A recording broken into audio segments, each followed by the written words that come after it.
How's it going? Yes, nice to be here on such a fun week. I know. I don't want to hear it. I don't watch politics. So, we're going to keep it light. All right? Here we go. All right. Well, I just got over the flu, which is fantastic. You know what I mean? Had it last month. Whenever you have the flu, or like COVID, you know, you always lay in bed and you try to figure out who gave it to you. You know, just going through this Rolodex of people that coughed on you, sniffled near you, walked by an Asian or something. You try to fight it. They say on the internet, that's where all the disease comes from. I know who gave it to me. I sat next to a shoeless cowboy on an airplane. Guy had no socks or shoes on the whole flight. The whole flight, I'm sitting there looking at his dirty Jesus feet. And all I'm thinking is the next pandemic is growing in the bottom of his feet. And all I'm going to be is the next, patient number 2, whatever the next disease is, So I'll tell you what kills me is I looked at the guy and all I'm thinking is, you know what? God made that guy. And he keeps making that guy. Like one mouth-breathing moron after another. Yet we still go to church on Sunday, and what do? We praise him. When is the constructive criticism coming? Dude, when's the last time you made a Gandhi? Somebody empathetic, So, my problem is I didn't get the flu shot, I'm old school. I kind of still do the vaccine thing, I know some people like it, some people don't, I don't know. It's a weird thing, though. If you get it, what do? You side with the evil pharmaceutical companies. If you don't, then you're aligned with people who don't wear shoes on an airplane. All right, let's get to what you all want to talk about. All right, ladies, you're 0-2 against this guy. 0-2. All right, but you learn more from your losses than your wins. So, let's get into the game tape. All right, ladies, enough with the pantsuit. Okay, it's not working. Stop trying to have respect for yourselves. You don't win the office. On policy, You gotta whore it up a little. I'm not saying go full Hooters, but find the happy medium between Applebee's and your dad didn't stick around. All right? You all know how to get a free drink. Okay? And I know a lot of ugly women, feminists, don't want to hear this message. But just tease him a little bit. Make a farmer feel like he's got a shot. Swing a state over a little bit. I'll be honest with you, I am so psyched that this stupid election is finally over. Took forever. Yeah. Everybody knew who they were voting for 4 years ago. And then they just drag you through a year and a half of this stuff. Who was sitting there watching the debate still not decided? Two of the most polar opposite people ever. It's all right, let's see. What does the orange bigot have to say? How about the real estate agent that speaks through her nose? Oh, there's a point. This is so difficult. It's they overlap. I just can't make up my mind. I'll be honest with you. I can't believe Trump didn't win this thing 4 months ago. I know that's weird for younger people to hear, but when I was a kid, if you were running for president and you got shot and you didn't die, that was the end of the election. There was nothing you could say, right? Everybody would just be like, this guy's the man. He is the king. I don't know. I'll be honest with you. I think the number one reason Trump survived is all those herky-jerky movements that he does. You just can't nail the guy down. I gotta be honest, the guy is a lunatic. I mean, he literally got shot and immediately jumped back up and started yelling in the direction the bullets were coming from, unarmed. That's not a sane human being. I would have been on the ground crying in the fetal position, like, all right, give me the truck. I don't want this job anymore. Just tell her she won. Tell her she won. But Trump's got all those weird, coming out.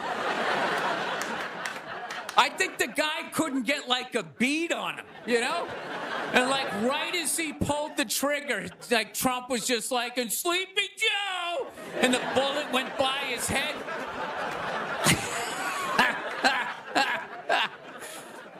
My favorite part of the campaign, though, was when Trump went to McDonald's. Wasn't that amazing? That's the only time I've ever seen that guy truly happy. Like, he was glowing. When he got behind the counter, it was like he was behind stage at like Springsteen or something. He's like, oh my God, this is like where they make the French fries. And he was sticking a couple of extra in one. He goes, hey, whoever gets this one's gonna be excited. It's like, oh my God, was that empathy of the people, Donald? It's like when the Grinch came down the hill, bringing the toys back, and his heart got a little bigger. All right, we'll end on something nice here. I fell asleep the other night. You ever fall asleep like watching TV? You like leave it on, and you wake up at 3 in the morning, and whatever you're watching makes you feel like you're still dreaming. Yeah, I woke up at 3 in the morning. I swear to God, Shaquille O'Neal was selling me printer ink. Standing there 7 feet tall. Hi, I'm Shaquille O'Neal. Are you paying too much money for your printer ink? Every day, people come up to me and they say, I'm paying too much money for my printer. He's holding a printer. It's like the size of a cell phone. People come up to me. I'm paying too much money. And I'm like, well, I have the solution. Dude, is there no end to that guy's credibility? I thought when he was selling Buicks, that was the end of it. It's laying in that little car, the mid-sized Buick Century. This is the most comfortable car I have ever been in. He's got one foot out one window, the other foot out the other. If I was regular size, this is the car I would buy. It blows my mind. Doesn't he even have like $1 billion at this point? It's like, why are you still working? Take a weekend off, you 9-foot whore. Give somebody else a chance. All right, that's it. We got a great show. Stick around. McGee will be here. We'll see you in a minute. Thank you, thank you. McDonald's exists for 2 reasons, okay? It's for drunk people and it's for children, all right? That's what this thing is. You're in your car, your kids won't shut the hell up. You go to the drive-thru. You go to the drive-thru, you get a couple of poison burgers, you throw it down their throats. Their little systems can't handle it. They start nodding off. And you're up front, you're bigger. You can handle a bigger dose of poison. You know what I mean? Pop in your Def Leppard cassette, you have a little moment for yourself. Yeah, that's what it's for. It's for your kids, and it's for drunk people. Like, how many times have you driven out to a bar going, I'm just gonna have one, all of a sudden you had like 11, right? And you're hammered, and you're thinking, but you're responsible. You're drunk, but you're responsible. You're like, God damn it, I drove my car here tonight. God damn it, I'm driving it home, all right? I'm not gonna burden this place of business by taking up a parking space in this completely empty parking lot for the next 6 hours. Now, I am not advocating drinking and driving, but I will tell you there's nothing better than when all your friends and family know you're hammered. There's nothing better than that walk to the car. It's incredible. Women are screaming, people tearing at your clothes. You feel like you're in the Beatles. Oh my God, no! Stop! And you're like, no autographs! I'm I'll be back. Get him off me. Been in a bad mood all day, man. Got in a fight with this girl the other day. You ever meet somebody like within like the first couple of minutes of them meeting you, they feel like they can like sum you up? Just like, you know what your problem is? You know, you just have like the urge just to take their head and just mush it into whatever they're eating, you know? You ever have crazy thoughts like that? Can you relate on any level? You never have like urges? You ever drive down the street and see like 30 people up on the sidewalk and you just think, right? You don't do it, you just think it. That's what separates the psychos from the functioning psychos. Yeah, psychos, they just do it. All right, that's a good idea. They get the wipers going, they make a day out of it, right? But a rational person, you like think it through.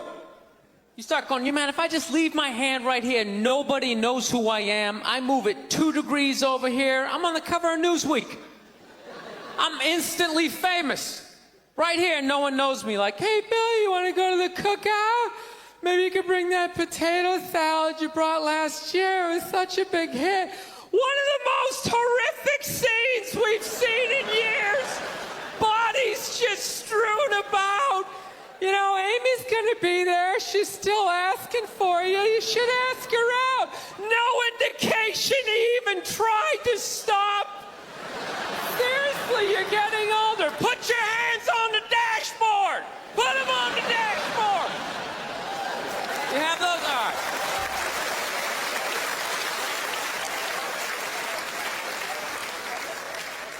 No, I have that stuff all the time. I do. My girl took me to a street fair recently, right? You guys have street fairs out here? You know, they close off the block, there's like shawarma, there's like stuff made out of buttons, right? People with no teeth are making keychains, right? It's a typical girlfriend idea. It sucks and it's gonna take all Saturday, right? She's all excited. She's like swinging my arm. Oh my God, this is gonna be great. I'm like praying for lightning. Maybe some like scaffolding to fall down on me, you know? No, we show up, right? The first thing she sees is this big table and nothing but homemade jewelry, right?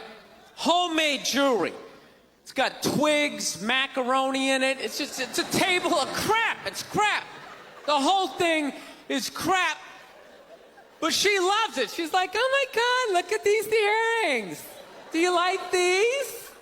Do you think these are nice? I just want to be like, no. If they were nice, they'd be in a store, all right? There'd be a roof, some sort of structure would be built around this. This is crap. This is just a table of crap. The guy's even wearing shoes. That's a good indication that this is crap.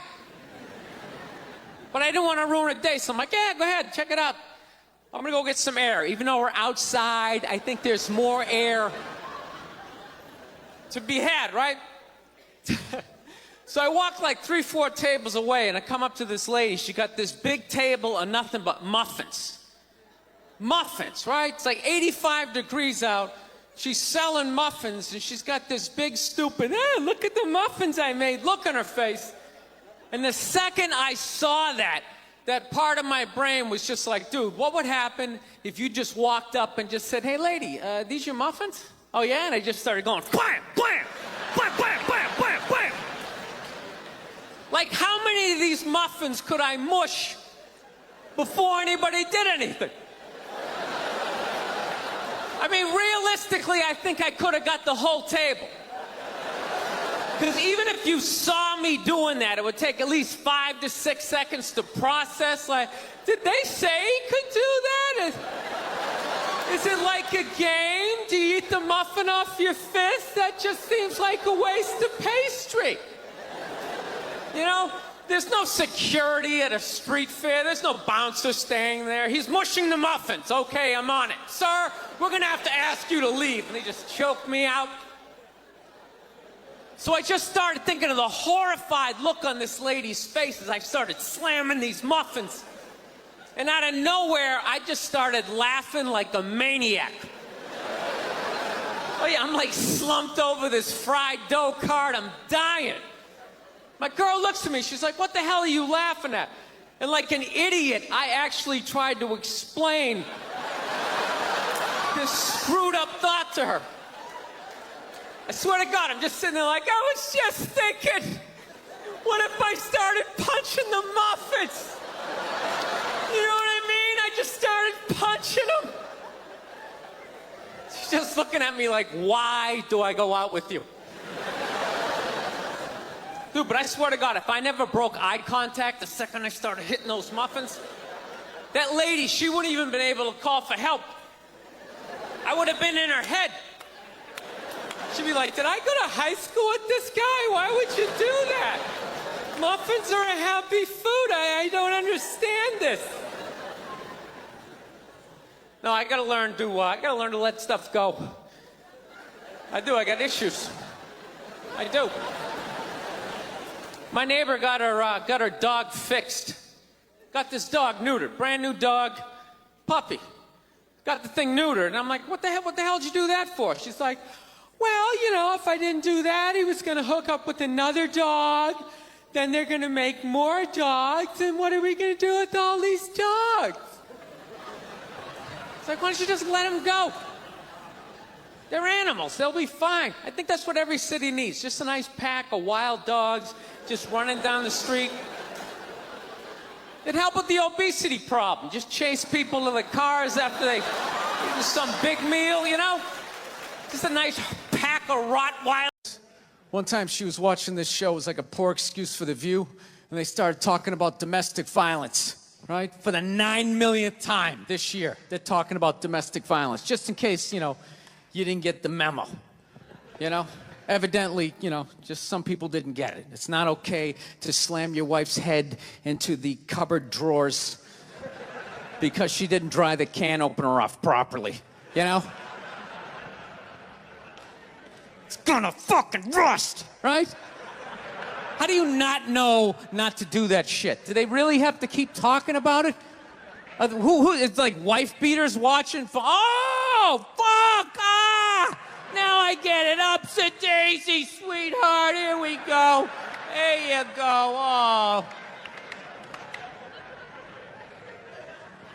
So at the end of the hour, they come to the logical conclusion. They're like, there is no reason to hit a woman. There is no reason to hit a woman. And I was just like, really? I could give you like 17 right off the top of my head. You could wake me from a drunken stupor, I could still give you like 9. Dude, there's plenty of reasons to hit a woman. You just don't do it. But to sit there and suggest that there's no reason. Dude, the level of ego behind that statement. What are you, levitating above the rest of us? You're never annoying? Women, how many times have you thought about slapping your fucking guy in the head this week? There you go. Every day. You didn't do it, right?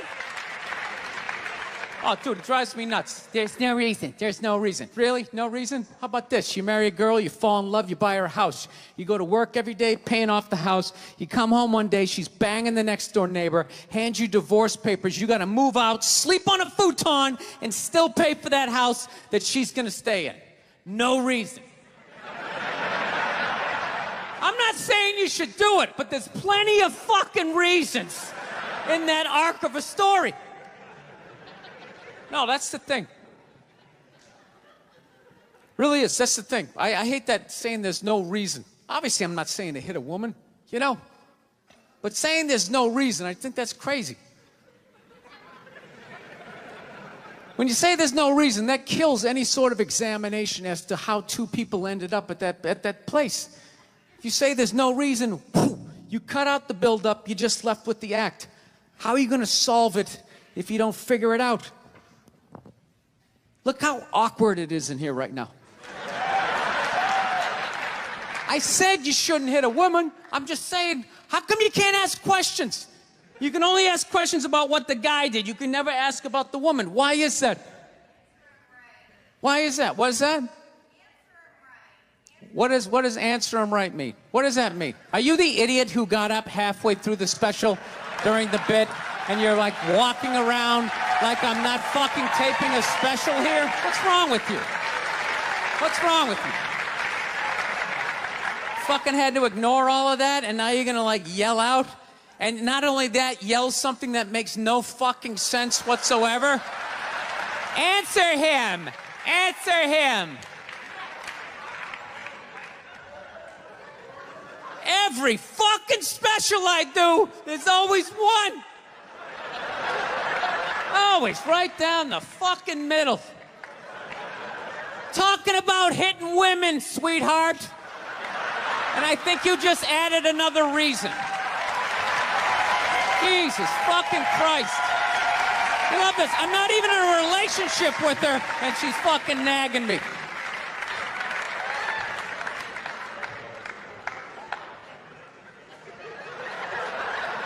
Fucking unbelievable.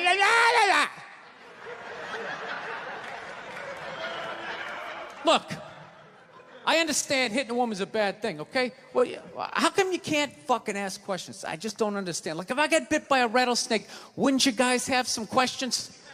Right? How did it happen? Did you not see it? Were you fucking with it? How did this snake get so mad it almost killed you? Firemen put out a fire, they don't just drive away afterwards, they sift through the debris. How did it start? Here's an oily rag, right? Look, I realize I'm coming off pretty ignorant right about now. I realize that. Let me extend an olive branch then, okay? I realize that there's some animal guys out there, okay? Horrible guys, you know, have a rough day at the factory, come home, tuna casserole, and just start swinging. All right? I'm not trying to say that those people don't exist. I realize they exist. They should be buried underneath the prison, okay? So if I can admit that, ladies, can you at least admit that every ass kicking doesn't just fall out of the fucking sky? Really? Even hockey has 2 minutes for instigating, right? They understand that some back and forth happened before that shit, you know?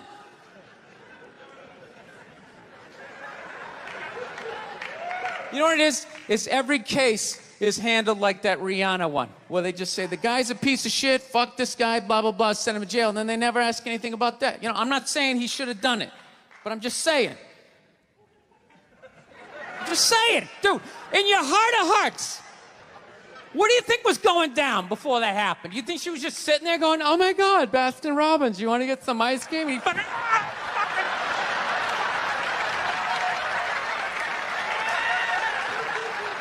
you know? Or do you think maybe they were having some epic end of the relationship fight and some crazy shit was being said? Maybe she was screaming in his ears some crazy female shit like, go fuck all your friends, I don't give a fuck. Maybe that's why I sell more albums than you, motherfucker. Right? To be fair, she could have just been sitting there going, I need a tissue. Do you keep those in the glove box? Oh my God, I'll bring my out. I'll bring my out.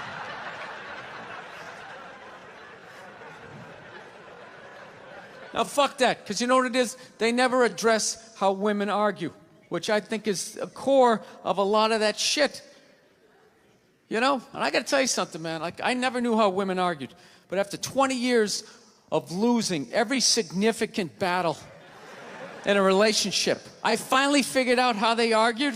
I'm going to tell you something. I'm starting to turn this franchise around. I have begun a winning tradition. This is how they argue, as far as I can tell. All right? If they're right, they argue the point.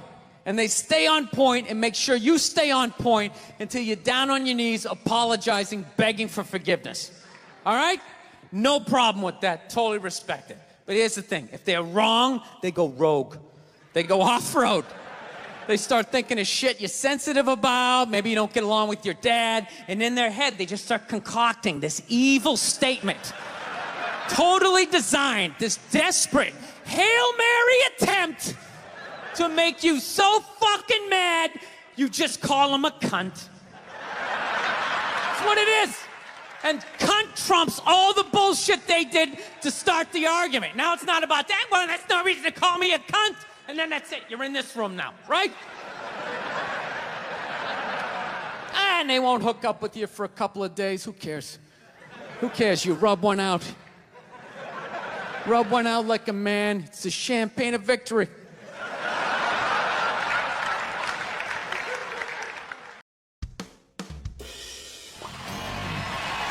All right, thank you. Thank you very much. How are you? Please be seated. Good evening. Thank you. Welcome. Welcome to this lovely theater here in downtown Montreal. It's unbelievable. Can't understand you. Female voice does not travel well. I don't know what it is. Up close or in a whisper can make your dick hard, but beyond 10 feet, it just sounds like a couple of birds fighting over a French fry or something, you know?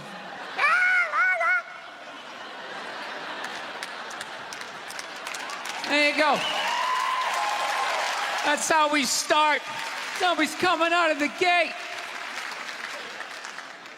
I'm sick of Obama's wife. Yeah. Just running her. This isn't some Democrat, Republican shit. This is just in general. Just running her yap.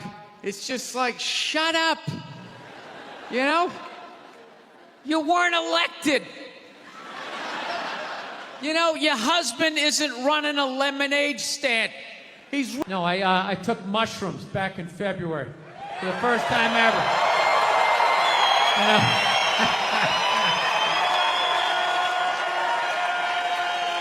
This is the perfect state to tell this story. You guys should literally have mushrooms on your fucking license plate. All right, so here's the deal. I never fucked with anything like that. I was always a booze guy. All right,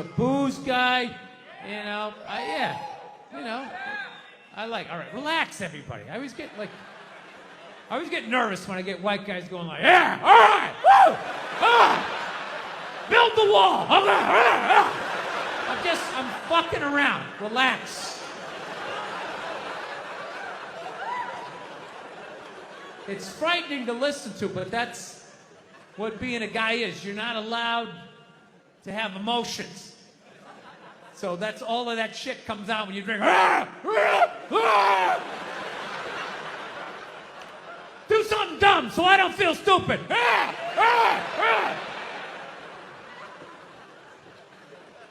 So, yeah, I was always like a booze guy, so like I never fucked with like psychedelics or whatever. So I think, it was just one of those deals. I was out in the desert, man, and I was like, all right, I got somebody watching my kids, everything's fine. I'm in my 50s. If I gotta do it now or I'm never gonna do it, right? So this person who may or may not have been my opening act tonight goes, all right, man.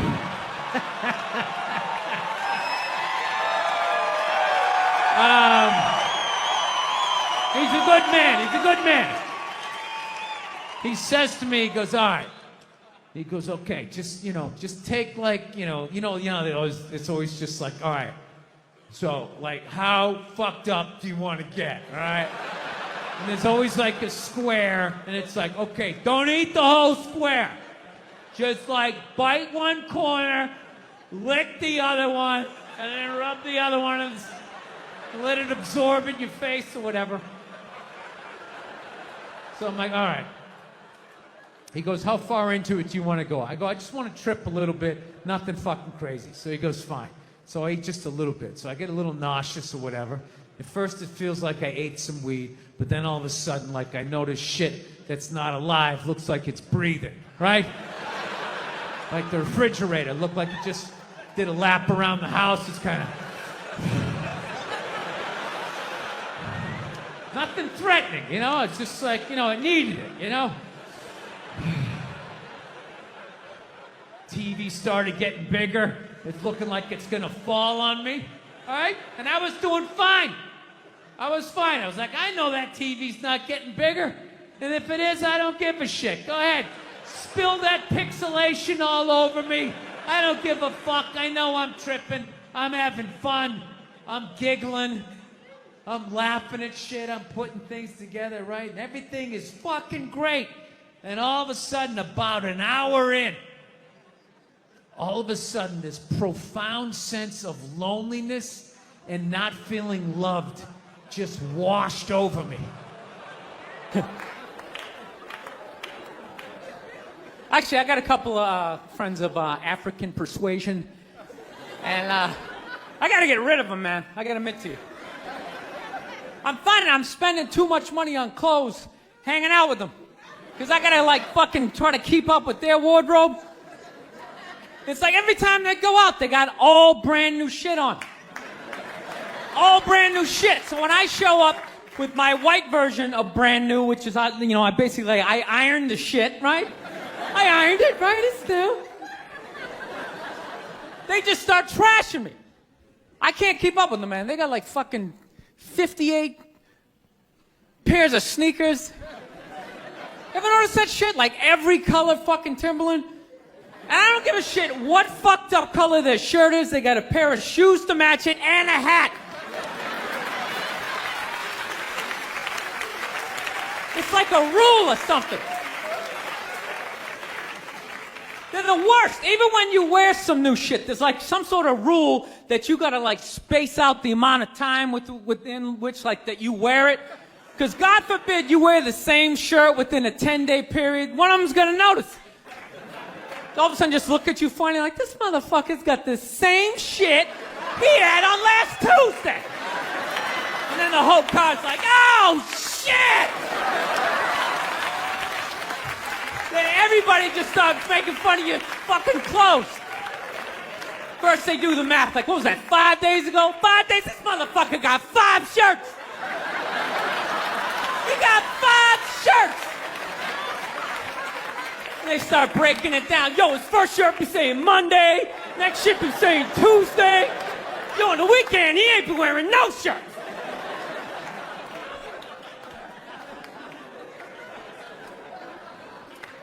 I'll tell you, that's actually funny. You know what? That's actually how I judge black guys now. When I first came to the city, like, all black people scared me. No, I was like the typical white dude from like the suburbs, you know what I mean? Had no frame of reference, you know? So my only frame of reference with black people was like, remember those early 90s gangster rap videos? Throw the fucking LA riots in there, man. It was fucking horrible PR. I'm watching the videos. Look, he's got a nice car, he's got all the women, and he's still fucking mad. These black dudes are never happy. But after 10 years of living in the city, this is how I narrow it down. Whether a black dude scares me or not. Black dudes with dirty sneakers scare the fucking shit out of me. No. I figured out in my head, because I know from hanging out with them, that's the last shit that they're gonna let go. The immediate shit that they have on. So I think, you know, if his sneakers are fucked up, that means his life is fucked up. Every time he leaves his building, the whole neighborhood, oh, shit! Everyone starts making fun of him. He's on the train in a bad mood. I kind of have this howdy-doody, kind of mug-me kind of face. I'm not saying something's gonna happen, I'm just saying, I'm paying attention. So I've been seeing this girl recently, this black girl, right? She lives up in Harlem, you know, gone out like 3-4 times, you know. First time we hung out in like the Village area in New York, you know, which is sort of like a racially mixed area. So shit was cool, you know what I mean? Second time we hung out was more like Midtown, you know. Then the third time, she called me at like 3:30 in the morning, and she wanted me to come up to her apartment, right? So it's 3:30 in the morning. She lives in Harlem. I look how I look, so it's a fucking situation.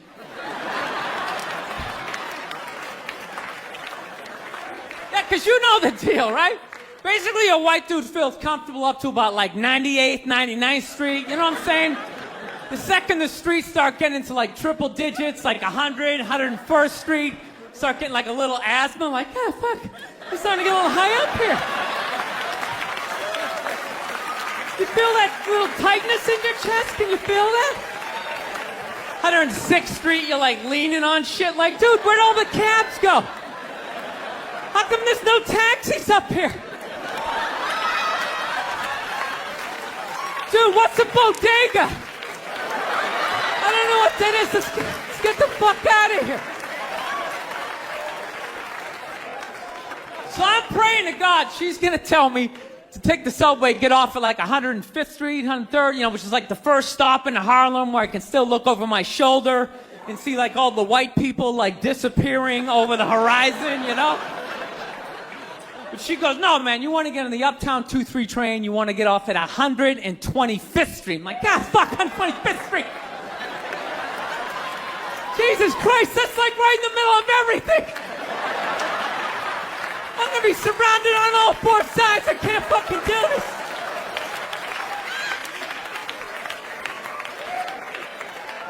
So, at this point, I'm really trying to hide like the bitchy tone that's starting to creep into my voice, you know?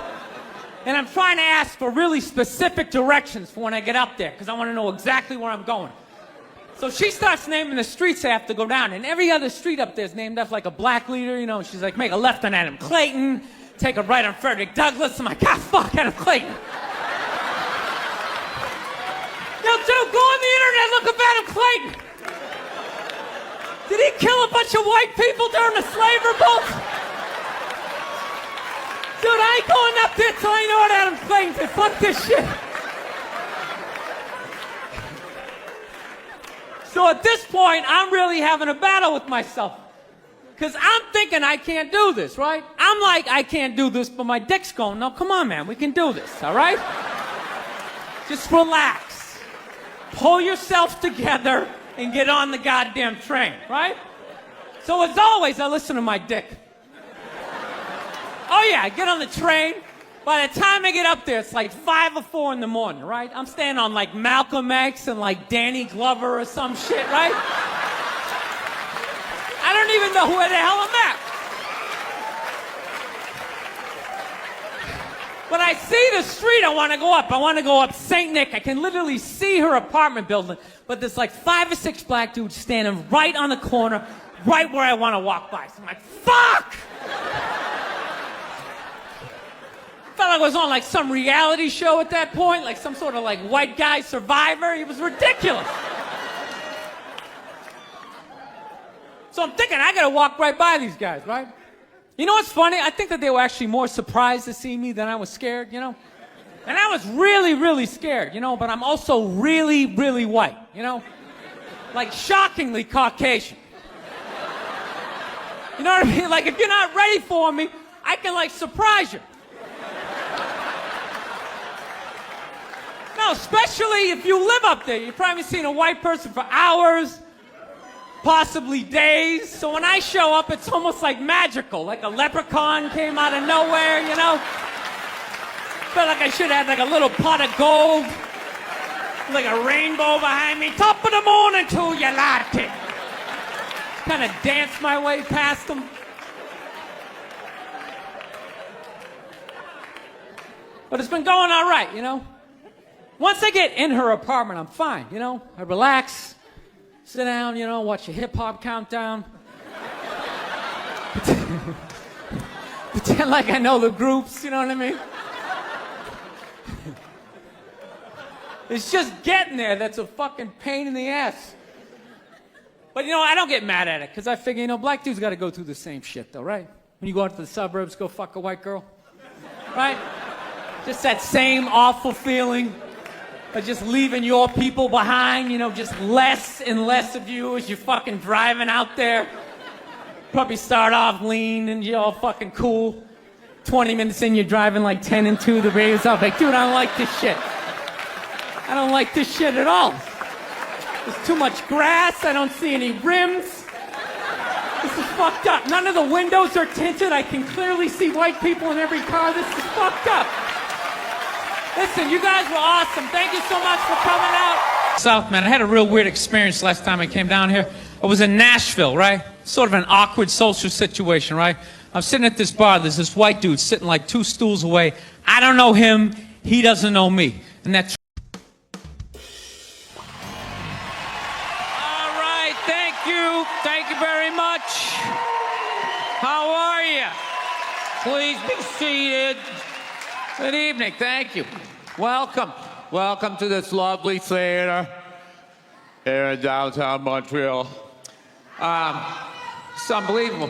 Can't understand you. Female voice does not travel well. I don't know what it is. Up close or in a whisper can make your dick hard, but beyond 10 feet, it just sounds like a couple of birds fighting over a French fry or something, you know?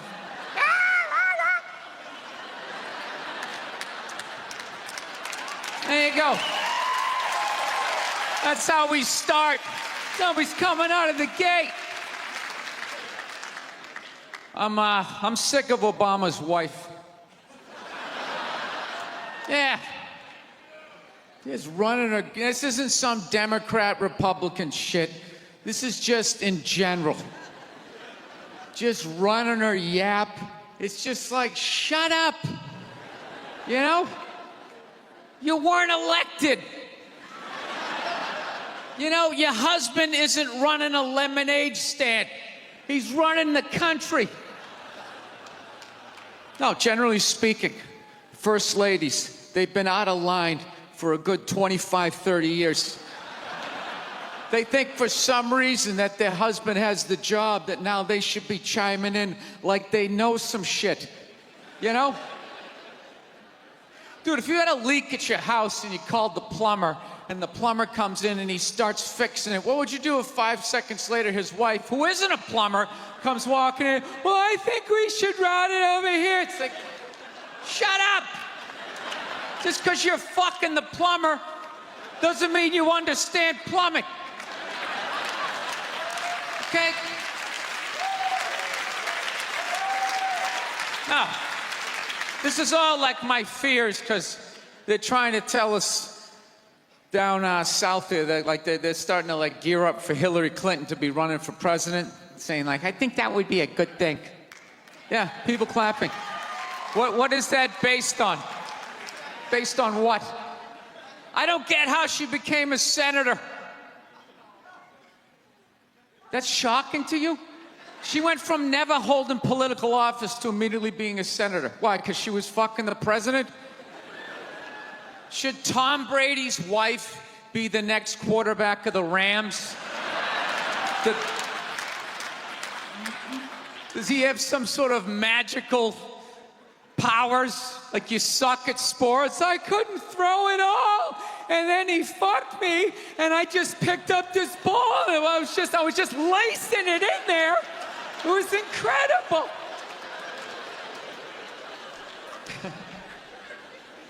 Dude, it all started with Nancy Reagan.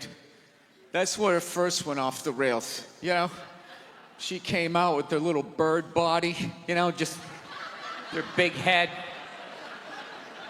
Just came walking out, say no to drugs, and people off your heroin, say no to that. She just walked back. Hillary had her stupid health care plan. Obama's wife's running a yap on 60 Minutes, you know? I got to give it up to the Bushes. They had their women in line. They did. Barbara never said shit. She smiled every once in a while. She threw something in there.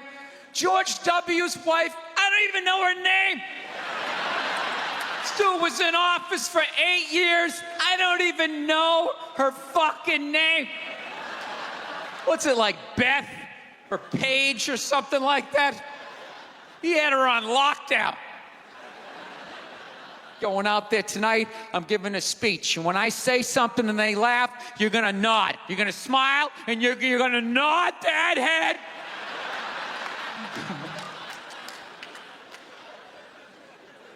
Is this how it's gonna be? Really? Do you think like me saying this is somehow gonna affect? She's still gonna win.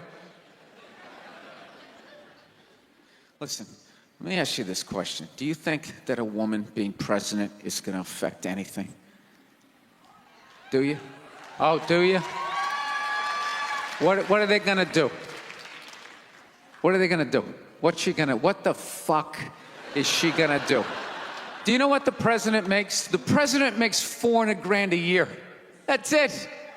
He's supposed to keep bankers in line that get like $100 million bonuses. I'll tell you, if you really want, nothing's gonna change, okay? Black, white, dick, or clam. It doesn't make a bit of difference. Nothing is gonna change until somebody's got the balls to start a group, go over the wall of one of these gated communities, and you start slitting some throats. Not just random throats, the right throats. You gotta climb up a tree, be up there with your scope, knowing that in 11 fucking minutes your life is gonna end, right? And take out many of those people as you can. Yeah. Other than that, it's just gonna be a pair of tits saying the same shit to you. I'm staying in a hotel, everybody.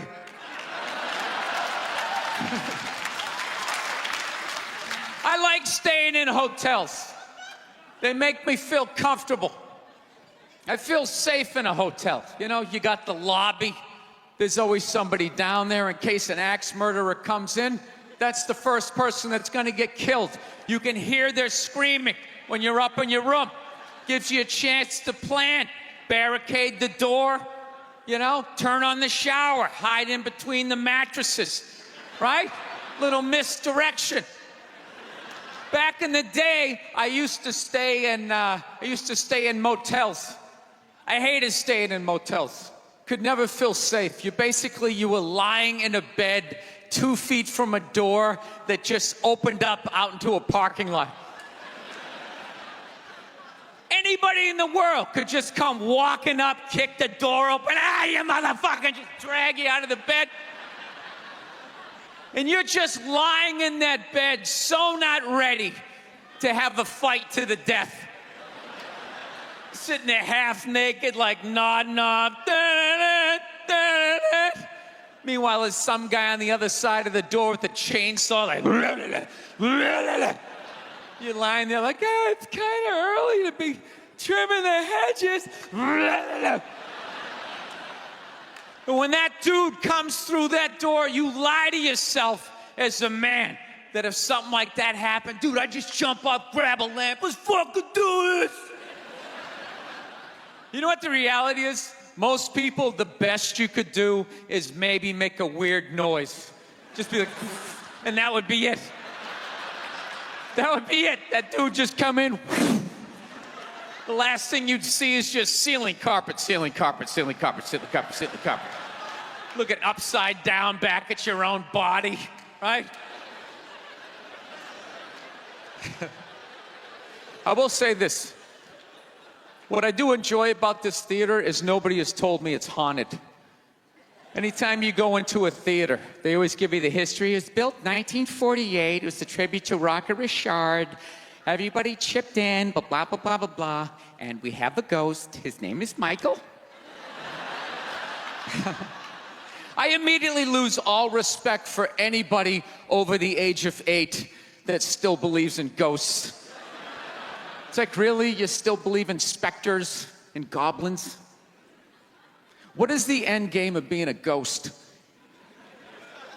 I don't get it. You can go anywhere you want to go in the world. You're just gonna stay in a basement for the rest of your life? Just waiting for once every 6 months somebody comes down to check the boiler and you get to be like, why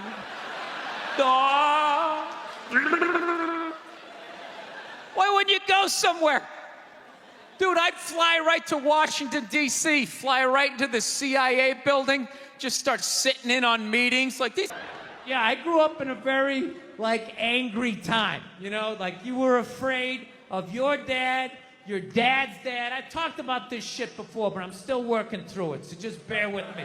You just were fucking, yeah, I love seeing kids nowadays loving their dad. Dad, what's good? Want to go play, Dad? Let's go ride bikes, Dad! Yeah, when I was a kid, I was like, Dad, fuck, Dad, fuck! Run! Open a window! Mom, what did you see in that? Fucking lunatic, right? It was absolute fucking lunacy. And not just my house. I love my parents, but it was just the time. Everybody was fucking crazy. You were afraid, and people could put their hands on you, and other people's dads could hit you, and then you come home, oh, what the fuck did you do? I'll fucking hit you first. I'm just nuts. Teachers would grab you, dig their nails into your fucking neck. She'd come home. Well, she wouldn't have done that unless something fucking happened, right? It was all of that shit. Yeah, me and my siblings, we all beat the shit out of each other, you know?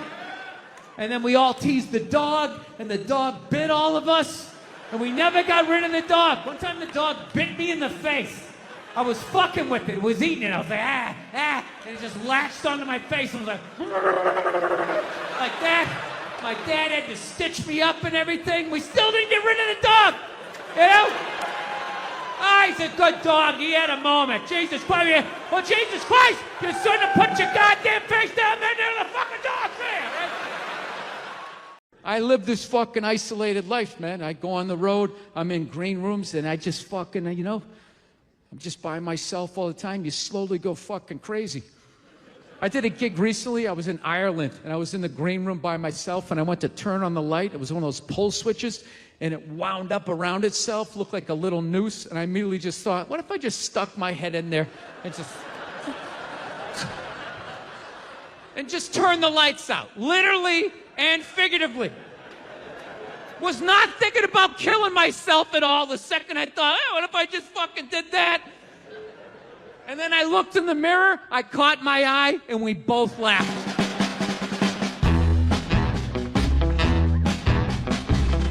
But you know one of the big things that really made me feel old was when McDonald's started making salads.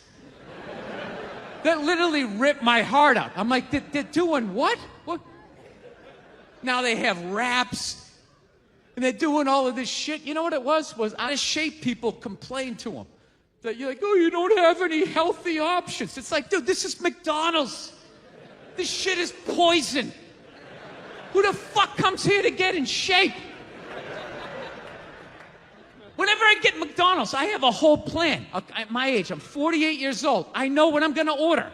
I'm going to go in there. It's going to taste great. 20 minutes later, I'm going to want to kill myself. And then I'm going to go, I'm going to the gym tomorrow. I'm going to the gym tomorrow. And no matter how much I say that, I woke up the demon in me. I woke up the demon, and all that grease is just coursing through my veins. And no matter how much I want to go to the gym, there's going to be this other voice going, dude, get an Egg McMuffin. Go down there and get an Egg McMuffin. And I'm going to sit up like the Manchurian Candidate. Okay, we're going to McDonald's. Is my in-shape voice is in the back going, no, what are we doing? Go to the gym. I'm just going to drive right down, right? I know what it is. But somehow, out of shape people somehow made them, they're the fucking blame. They had to have more healthy shit because they're the reason why everybody's fat. How come they have to do it? What about Ben and Jerry's? How come they don't have to put a little kale in their ice cream? Why is that? People in the stands, I mean, that's just like what's entertainment for me now, you know? I like that Jimmy the Greek moment that happens in sports, you know? Like once every 4 or 5 years, you know that? Like some 50, 55-year-old white dude tries to explain why black people are kicking the shit out of white people in practically every major sport, you know? And it always goes down the same way, right? There's always like 3 white dudes, and the one white dude in the middle, he's always like the guy with like the theory. You know, he's always, it seems these African-American athletes, they seem to have this quick twitch muscle fiber. You know, there's a slow twitch, and there's this quick twitch, and the second the dude says that, like, the other two white dudes start, like, sliding out of frame, like, okay, this guy's getting fired, and I'm not gonna be part of this highlight. Nice knowing you, Ned. Keep that seat warm, right? And the dude in the middle, he's just like hell-bent on getting fired. You know, he starts like bringing up slavery. And evidently they were breeding the strongest man with the strongest woman and that quick twitch. And literally 20 minutes later, that dude's on TV. He's like fired, right? He's crying, his family's standing there. He's got like a box of shit from his desk with like an Emmy sticking out. He's like, I don't know what I said. I was just talking about the quick twitch and the slow twitch. And I wasn't just trying to make a point. No, I love that. I love seeing people mess up their careers like that. It's just funny to me. Plus, I gotta admit, as a white dude, on some level, I have to believe in that theory, because it's like, are white dudes that bad at basketball? I can't even watch the NBA anymore, man. It's like every highlight, the white dude's like that, the black dude has like his nuts in his face. Fucking blah! I'm just sitting at home like, for the love of God, tackle the guy. Jesus Christ, get out of the way. Do you ever get tired of those two nuts flying over your head? You know you're gonna be on SportsCenter. Just get out of the way. Dude, I'm telling you, there's gotta be something to that theory. I saw this show one time on runaway slaves. It was one of the most amazing programs I've ever seen in my life. Dude, when you ran away as a slave, you just didn't run to the end of the driveway and be like, fuck that job. Just start walking down the street. Dude, you had to like run through whole states. There's dogs chasing you, you're hurdling shit, you're swimming. Those were the first fucking triathletes. And there was nobody helping them out. There was no dude on the side of the road like, come on, man, 2 more states, you're in Ohio. Suck it up, you're looking good, looking good. Yeah, dude, you were on your own. Is it any wonder? 250, 300 years of that shit, and then I'm gonna D you up in gym class? It ain't happening. I come from hundreds of years of alcoholics. I got like half a liver, you know what I mean? It's just...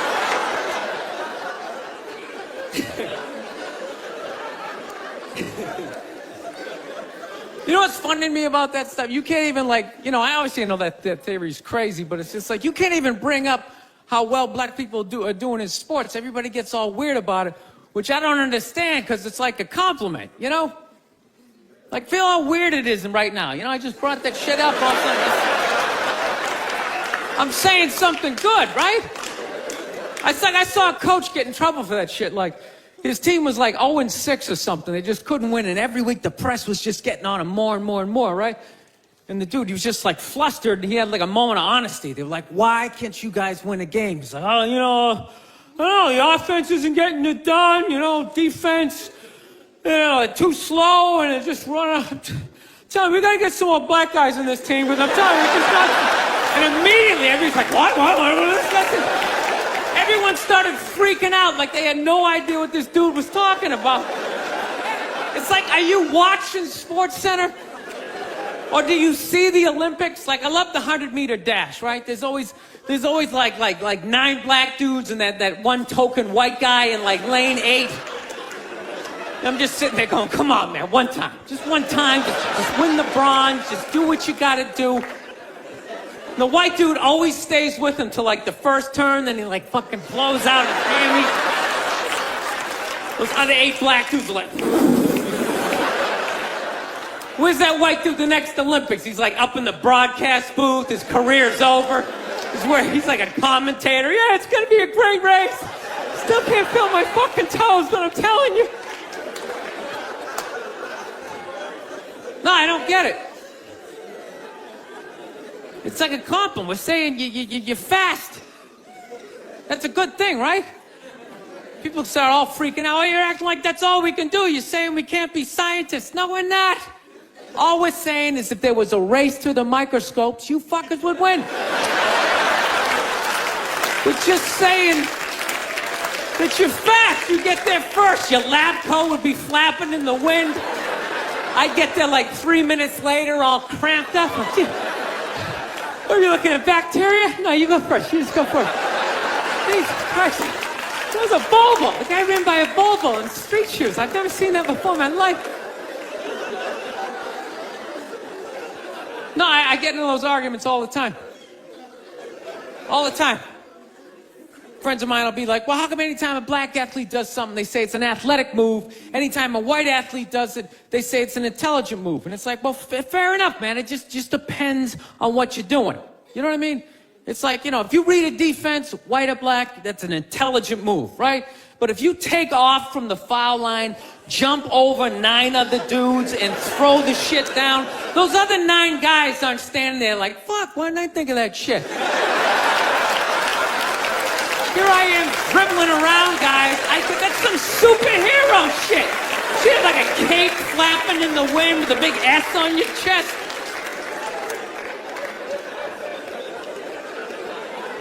I'm telling you, man, that's the funny thing about Hitler. Just let me finish. Let me work my way. Let me work my way through this idea. No, that's my favorite sports clip is that Jesse Owens shit. I just love it because their whole angle was fucked up. He made Hitler leave in like the 3rd quarter, right? He's putting down his number 1 finger, just fucking walking out of the stadium. Jesus Christ. Their whole thing was like, we are going to create a superior race. It's like, dude, I think we accidentally already did that. Now we send a select group of people to the gym every day for a couple hundred years. It's paying dividends. They're fucking dunking on us every day. Dude, how quiet was that limo ride home with Hitler? You know what I'm saying? You know he was talking crazy shit when they were on the way there. They were all amped up. We are going to dominate, Sieg Heil, just going off. That whole ride home, they're just sitting there all quiet. You're sitting next to an even angrier than usual Adolf Hitler, trying to make some sort of small talk, like, it is one nice day, isn't it? Nice boot. South, man, I had a real weird experience last time I came down here. I was in Nashville, right? Sort of an awkward social situation, right? I'm sitting at this bar. There's this white dude sitting like 2 stools away. I don't know him. He doesn't know me. And that Terrell Owens story was in like sports news. So I try to make conversation. I'm like, man, look at this guy. This guy just signed a $40 million contract. He's already bitching, man. How much money do you need to make? And the dude looks at me. He's like, you know what I say? And then he looked over his shoulder, which I now know is the telltale sign that the N-word is coming. And it's coming hard. Oh yeah, it's not going to be pronounced with the A, it's going to be with the R. And he hit the R, he like stuck the landing. There was like a dismount, Klan members high-fiving in the background, like doing the wave. Just out of nowhere. So now immediately I'm looking over my shoulder like, dude, what the hell are you doing? You know what I mean? I'm waiting for like this hail of black fists to come raining down on top of me. I hate when people do stuff like that. That dude made me part of like a potential ass kicking that I had nothing to do with. You don't do shit like that. He just had that word, hot potato, just threw it in my lap. Trying to pass it down to the next white dude. I hate when people do that, man. It's like, dude, feel me out first. Ask some questions. Do you like to fish? Have you ever fucked your sister, right? I start rattling off answers, then you go old school. You give me a pamphlet, you tell me about your militia. Don't just dive into it. That dude was one of the angriest people I ever met. I should have known that word was coming, because he was just watching Terrell, right? And anytime I would bring up, look at man, that guy's talking trash, he would just like flip out. He won't shut up! Those people get like so mad they're not even looking at you. Their eyes are up. You just shut up and play the game. You know what's funny? I don't even like Terrell, but now I love the guy. Because every time I see him talking trash, I know this idiot in Nashville is just losing his mind, like kicking over his kitchen TV. Shut the fuck up!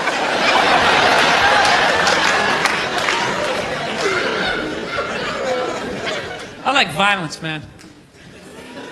I am. Not like when it happens to me or if I see it live.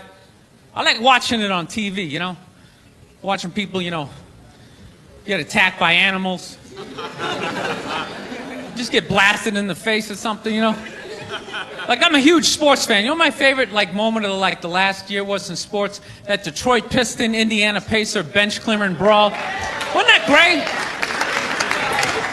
That was one of the greatest things I've ever seen. I was so confused when I watched ESPN that day. They were like, that was absolutely disgraceful. Basketball fans, they just must be... I'm sitting there looking like, I'm a basketball fan. I loved it. I thoroughly enjoyed watching out-of-shape civilians get the shit kicked out of them by professional athletes. It was fascinating. And I think as sports fans, we kind of had it coming, right? Because how many times you gone to a game, right? You got a little too drunk. You started screaming at some dude on the field who could clearly kick the shit out of you, right? If you saw him in the parking lot, you'd be like, hey, can you sign my stamp collection? I think you're awesome. You get in the game, you're all drunk. You're like, you suck, buddy! You're a piece of shit! And they're always calling him up. Come on up here! No, come on up here! Well, they came up there. They did, and they kicked the shit out of everybody. It was great. It was like a cartoon. You're like beating up whole rows of people at once, like... I loved every second. I love how Ron Artest punched the wrong guy. Wasn't that great? He taught that dude a valuable lesson in life. When shit goes down, you don't just stand there like you're watching a movie like, wow, it's coming right at me. Must be in 3D or something. That was a 5'6", 110-pound white dude had an angry 6'10" black dude running right at him. That had to have been in his top 3 nightmares all time. Right behind getting his dick cut off and being lit on fire. And he just stood there. He's like trying to explain himself. Well, I still have the liquid in my cup, so there's no way I could have... It's an idiot. I want to get a gun. I do. I really do. I never had that feeling before till I moved out to Los Angeles. This city just messes with your mind, you know? It's overpopulated, technically doesn't have a water supply, right? The dollar's crashing. Shit keeps you up at night. You're just sick in them. What am I gonna do when the zombies come? Right? Start reading up on shit. Get some powdered food. Plant some zucchini. Get a windmill. Right? And that's all well and good. But if you don't know how to fight, all you're doing is gathering supplies for the toughest guy in the block. Right? Just thinking about that. What am I going to do? Some dude turns me upside down, starts shaking the gold coins out of my pockets. I got to get a gun. So I'm on the road, right? I'm in Reno. Great gun town. So I go down to their little gun store, right? Come walking in, there's some redneck there. I'm like, hey, man, I want to get a gun. He's like, I hear you. What you looking for? What you want? Mossberg, over under, 357 Magnum, right? Starts rattling off all this gibberish, right? I don't know shit. I'm trying to play it off. I feel like a bitch because I don't know anything about guns. So it's like, what do I do here? Hell, I'm going to go with honesty. I go, look, dude, I don't know anything about guns.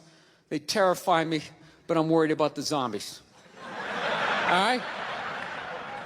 Dude's just like, You need a shotgun. You need a shotgun, man. It's got a good spread. It's easy to load, doesn't have a lot of working parts, got a good spread. He kept saying that. It's got a good spread. I'm like, what does that mean? He goes, well, it means you ain't got to be that accurate. It's got a good spread. Further away you are, the more shit you hit. Got a good spread. In fact, you got a problem over here, you ain't even got to look. You just turn, wow, that's it. You ain't got a problem over here anymore. Anything that was even remotely a problem ain't there anymore. Trust me. And then these people here, they saw what you just did here. You ain't got a problem here either. Feel me? 90 degrees taken care of right there. One shot. These people get smart, flip it over. Wow! That's it. It's got a good spread. So I'm like laughing my ass off. I'm like, dude, look, I just want to shoot the guy. I don't have to do a bunch of drywall work, you know? Reframe my diploma, get my parakeet another friend, you know? I just want to shoot the guy. So I'm like, you know, how about one of these pistols? So he does like that classic, like that redneck trailing off thing, like, you want a pistol? Go ahead, get a pistol. What do I know? I've just been here 20 years. Get a shiny one, right? So I was like, dude, what's wrong with getting a pistol? He goes, I'll tell you what, buddy. Because life ain't a movie. You feel me? I'm like, no. Can you please stop speaking in these backwoods riddles? Can you just say what you're saying? I told you I don't know shit about guns. Come on, do me a solid here. He goes, well, look, you ever watch a movie? Guy go blah, blah, blah. He kills 3 people. Real life, man, you miss. You miss all the fucking time. You miss enough times, man, you're empty. You might as well just be standing there with a big stapler in your hand. Then what you gonna do? I was like, well, fuck it, let's get the shotgun. So he's all ready to box the thing up, and then I'm like, wait a minute. I live with my girl, I can't just show up with a shotgun. Right? That's not some shit you can just come home with. If I found this stool on the side of the road, I can come home with this. Look at it. We can refinish it. We can carve our initials in it. We can have a good time, right? They just show up with a shotgun. Hey, I got it for us, right? One barrel for you, one for me? No. So she kiboshes the whole thing. Till the other night, somebody broke into our car sitting in the driveway. Starts fucking with her head, right? So she starts reading up on guns, you know? She's reading too much, because now she wants to get one, but she's just like, well, I heard you got to keep the bullets in the safe, keep the stock in the garage. And then what? Then what? I run around the house and assemble it? There's some dude's chasing me with an axe? You know? Are you even thinking this thing through, sweetheart? Running around. Where's the scope? It's in the living room. He's in the living room. No, we're getting this thing. I want that fucking thing loaded right on the bedroom wall. Right there. I'll put that thing on my jam sleeves. Just like that. There's no other point. That's funny, though, when you talk about getting a gun, you know? People, like, they either totally for it or completely against it. You know, they either go nuts and start screaming, right? Or they start throwing out those stats. Yeah, actually, you increase your chances of getting shot by 80% the second you get a gun in the house. Really? What, because I'm going to load it and shower with it? Like,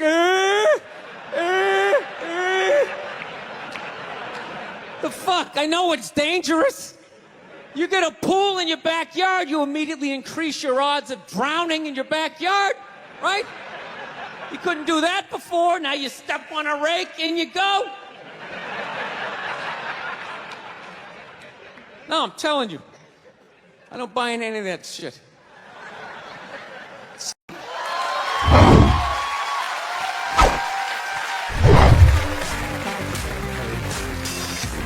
All right, thank you. Thank you very much.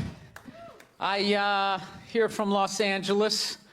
I live in Hollywood. There's a ton of plastic surgery out there. You know, a lot of people getting like facelifts. I don't know if you guys have those up here. You know, those awful ones where people start to look like, you know, little Filipino, you know. You got a little Filipino? Yeah, 52-year-old white guy. Yeah, that's how. Why would you get a facelift? Can't you look at other facelifts and realize they haven't worked all the bugs out yet? People, if you're thinking about getting a facelift, just do yourself a favor. Just wait it out. Let them practice on other people's faces. You know, didn't we learn anything with hair plugs? Hair plugs don't look half bad now. Saw this commercial the other night. The guy's like, oh, God, I wish I did this 10 years ago. It's like, no, you don't. 10 years ago, when they were stapling ant legs to the top of people's heads, everybody's eyes watering, trying not to look at your hairline. You wish you got hair plugs 10 years ago? Do you wish you got polio 60 years ago? Are you even listening to what you're saying historically? I'm telling you, the facelift, you can't do it, man. Why can't you just be your age? There's nothing wrong with being 50 and looking 50. Like, what would you rather be, 50 and look 50, or be 50 and look like a 28-year-old lizard? That's basically your options, right? I'll tell you what the problem is, you know, is that the facelift is actually a white problem. You know? I've never seen a black guy with a facelift, ever. Other than, like, the Jacksons, but they're all out of their minds, right? But I've never seen a black dude with a facelift, ever. You know why so many Caucasians get facelifts? You know why? Because we don't know anything about lotion. See that? That should have been a bigger laugh, but there's too many white people here. I'll help you out. You can put lotion in other places other than your dick. All right? If you ever wondered why your dick looks brand new, but your face, you're starting to look like an aging pirate, because you need to increase the circumference of the lotion distribution. No, I'm not judging you. I didn't put lotion on my face the first 33 years of my life. Never put it on. Till one night I was hanging out with this black girl, right? And a couple times during the night she took it out, put it on her elbows, problem areas. I thought she had like a rash or something. Like, what do you got, like poison ivy? She goes, no, you get like a little ashy. I went, ashy? She goes, dry skin. I went, oh. I guess that kind of offended her. It's like, oh. She's like, well, white people get ashy too. I was like, yeah, you know, I don't think we do. I've been alive for 33 years. No one has ever said, hey, Bill, you're looking a little ashy. I never even heard that word until you said it. She's like, you're an idiot. Stick out your arm. So I stick out my arm. She just goes, it's like pastry flakes flying off. Track marks. She's like, you see that? That's ashy. What's up? All right. Thought I just got itchy in the winter. See, that's why you got to hang out with everybody. Right there. Oh, there's too much. Seriously. There's too much information in the world. And every group of people misses just a little bit. Like, white people totally missed the lotion seminar. I don't know where we were on that one. We missed that shit the way black people missed the whole register your weapons summit, right? Just never got, really? You're gonna groan that? I'm the only guy who's seen 17 rappers get busted for that shit? Every time I see it, it just blows my mind. It's like, what, do you just want to make an album over the phone? Why would you do that? Is that like the new auto-tune? No, it breaks my heart. Every time I see it, I just think, God, if he just had one white friend. One white friend in his entourage. The dude would have been standing there all dried out, itching like, dude, is that thing registered? Dude, you serious? That's like 3 to 5 mandatory. Get that the fuck out of there. So, thank you.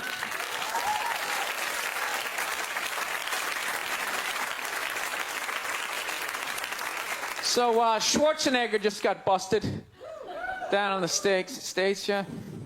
That poor bastard, huh? Jesus Christ, another great man. Another great man brought down by another gold-digging whore. No? You don't think so? You don't think that was a great man? Really? 3 decades of awesome movies? Bangs one made and now you don't like him? Tell you something, that's a great man. He is. First of all, I get why he did it. Why wouldn't he think he could get away with it? Look at his life. Look how he talks. That guy should be unloading trucks in Transylvania. That should have been the height of his success. But because he's a great man, he had the balls to move to America. And became famous for lifting weights. I lift weights, no one gives a shit. He stands there, people can't get enough of it. That should have been the height of his success. He says, fuck that, I'm gonna be an actor, despite the fact no one can understand me. Becomes one of the biggest actors of all time. That should have been his height. He says, fuck that, I'm marrying a Kennedy. Bam, he does it. Cherry on top, he becomes governor of a state he can't even pronounce. Why wouldn't this guy think he could bang his maid in his own goddamn bed and not get away with it? This guy has been in the zone for 4 decades. Give me the rock, I'm feeling it. I had a hit movie with a midget. This is a layup. I don't even need a condom. You guys are great. Thank you very much. Thank you. Think about the kinds of people that take a cruise. These aren't forward thinkers. These aren't seekers. They're not pivotal to our survival. You ever hear somebody coming back from a cruise? It's one of the worst stories you're ever gonna hear. Because they don't do shit. They don't want to travel to another country, interact with the new culture, try to figure out the train system or the money. All they want to do is just sit on a fucking boat. Just drinking, that's all they want to do. Right? Worst story you'll ever hear. Hey, how was your cruise? Oh, it was great. I was fucking laying there. There was a DJ over here on the 1 and the 2 wooka wooka thing, right? And then they had this chocolate fountain. It was like a fountain, but it was chocolate. And you stuck the toothpick in the food, and you stuck it in the chocolate, and you stuck it in your mouth. And then you'd be like, I want another drink. And they bring it all, you drink it, it dribbles down, and it gathers in your navel, and you punch yourself. You get in your mouth. And every day around noon, we'd line up for lunch. What's for lunch? We don't know. We don't make decisions. Whatever they give us. Do you know why so many Caucasians need facelifts? Because we don't know about lotion. See that? Only half of you laughed. That should have been everybody. Yeah, but a lot of you were sitting there like, well, what about lotion? What is this lotion you speak of, and what is the magic therein? I'm not judging you. Not judging anybody. I didn't know anything about lotion. Never used it the first 33 years of my life. Never used it. Till one night I was going out with this black girl, right? She was getting ready, and she was just putting that shit on everywhere. Just slathering it on. I thought she had like a rash or something. I'm like, what do we got, like poison ivy? What's going on with you? She goes, no, I'm just making sure I'm not ashy. I said, ashy? She goes, dry skin. I went, Mom. I guess I freaked her out a little bit because I was like, Mom. She's like, well, white people get ashy too. I was like, yeah, you know, I don't think we do. Yeah, I've been alive for 33 years. No one has ever said, hey, Bill, you look a little ashy. I never even heard that word until you said it. She's like, you're an idiot. Stick out your arm. So I stick out my arm, and ever so gently, she just drags her nails down. This smoke starts coming up. There's like pastry flakes flying off, track marks. She's signing her name. She's like, you see that? She goes, that's ashy. You're ashy? Freaked me out. I'm like, holy shit, I'm ashy. I didn't know anything about it. All I knew was that I always got itchy in the winter. Couldn't figure it out. Always got itchy in the winter. What the fuck do I get itchy? I thought it meant the bath towel was dirty. That's what I thought. And I would change it out and put a fresh one. Now I'm gonna be okay. Take a shower, dry off, fucking itching again. God damn it, I hate the winter. See that? That's why you gotta hang out with everybody. Yeah. There's too much information in the world, and every group of people misses a little bit. White people totally missed the lotion seminar at some point in history. I don't know if it's because we can't see it. You know, black people get ashy. It looks like they leaned up against a chalkboard or something. You know, they can see it. They miss it. Their friends help them out. Like, look at your ashy motherfucking elbow. What is wrong with you? Right? Thank you so much. Thank you. I am so excited to be here.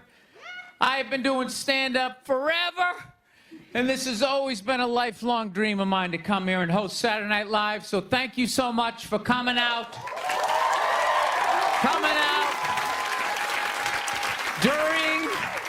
During these difficult times, you guys all look like surgeons with your masks on.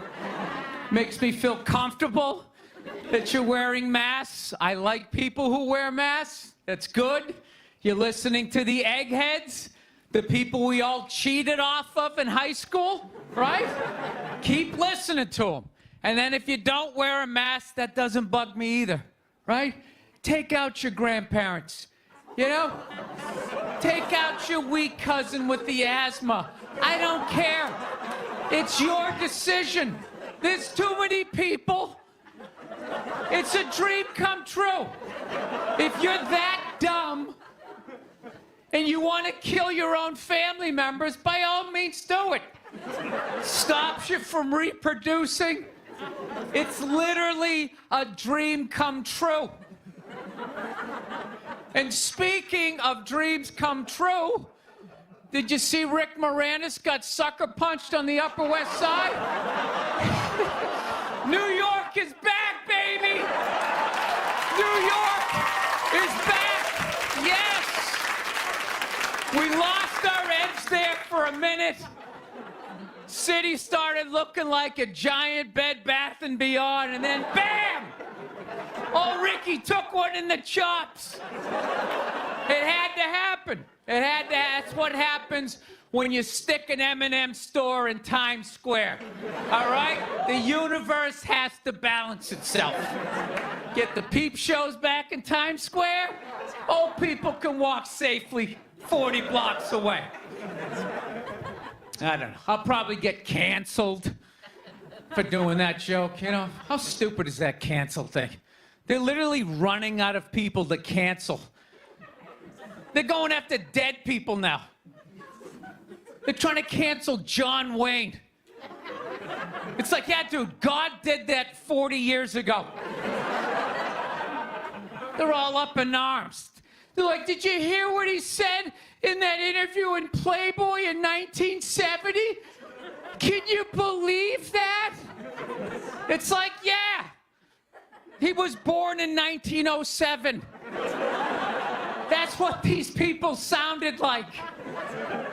You never talked to your grandparents and brought up the wrong subject, and all of a sudden it went off the rails. Like, oh, camera. Just keep making the cookies. Yeah, you don't bring up race or religion with your grandparents. You keep it simple. Anyway, I don't know. I guess my grandparents are older. I don't know. Plowing ahead. Plowing ahead. Let's talk white women here, shall we? Let's talk white women. White women, you're amazing your accomplishments over the last few years.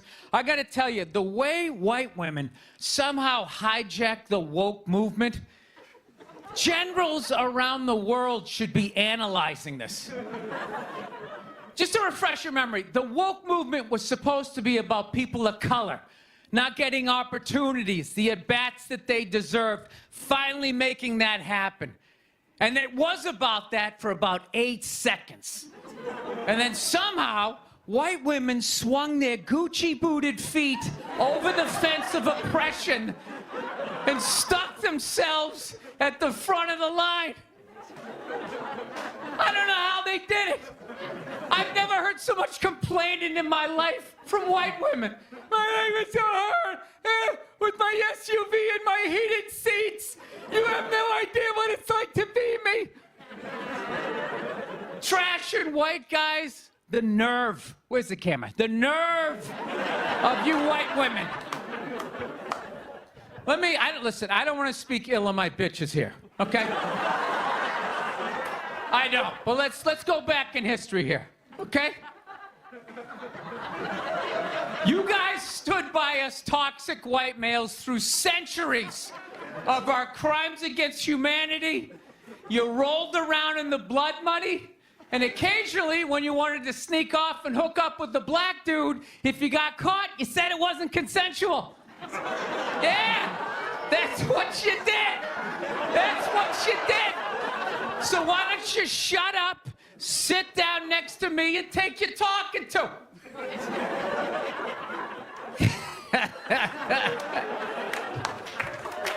Thank you. So, I haven't been in New York for about a year. You know, I was here last year. I was shooting a movie. Had a great time with Judd Apatow, Pete Davidson, and all the guys. Yeah, had a great time.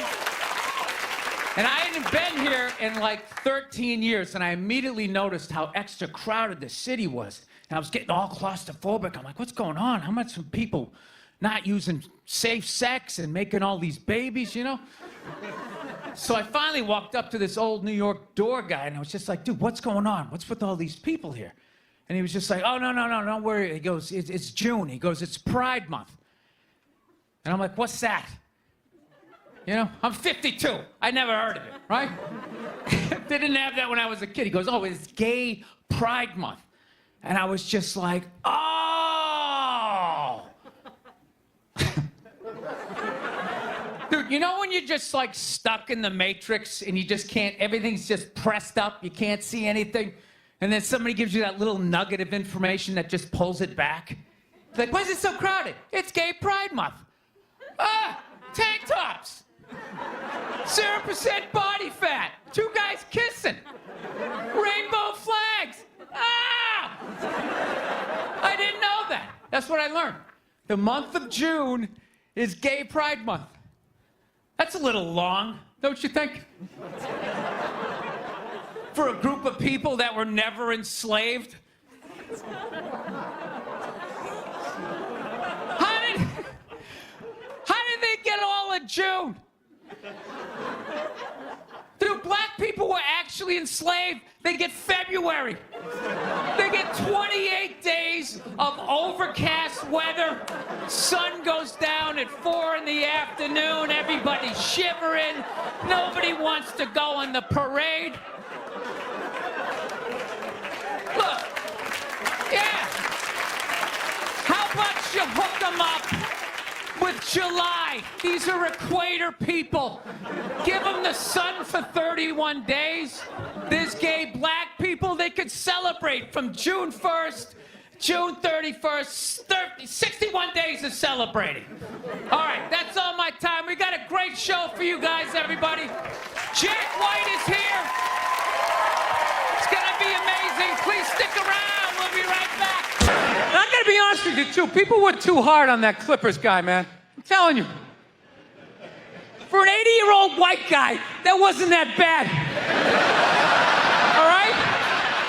Dude, he didn't drop the N-word once. That's unbelievable for an 80-year-old white guy.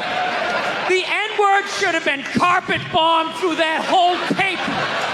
He never said it once. And if you go back and listen to that tape, I'm telling you, go back and listen to it. Other than Instagram, he's pretty fucking liberal. He's like, you can hang out with them, you can have sex with them, just don't promote it on Instagram. It was the weirdest, most compartmentalized, like, racism I ever heard in my life. Something about Instagram, I didn't get it. Other than that, he was wide open. You can make a snowman with them, go to a water park, rub your bellies together. Just don't promote it on Instagram. Hey, what about Facebook? I don't give a fuck about Facebook. Keep it off of Instagram. Yeah. Dude, you understand? The guy's 80 years old. Do the math. This dude was born in 1934. That's 13 years before Jackie Robinson broke the color barrier.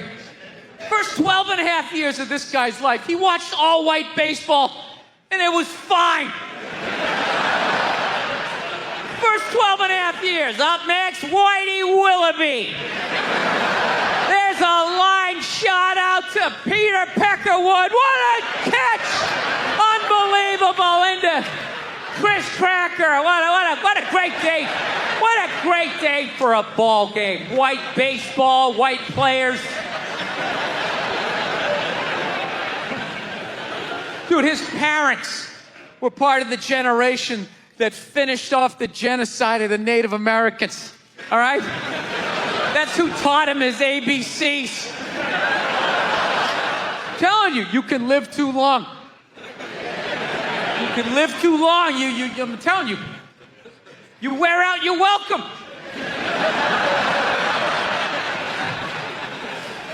I swear to God, this fucking guy, I bet in the 1940s he was considered like a hippie. You know? Just walking around, hey, you can hang out with them, you can have sex with them, man, you know? His dad's getting all pissed off. Let me tell you something, see? You stay with your own. Hey, you stay with your own.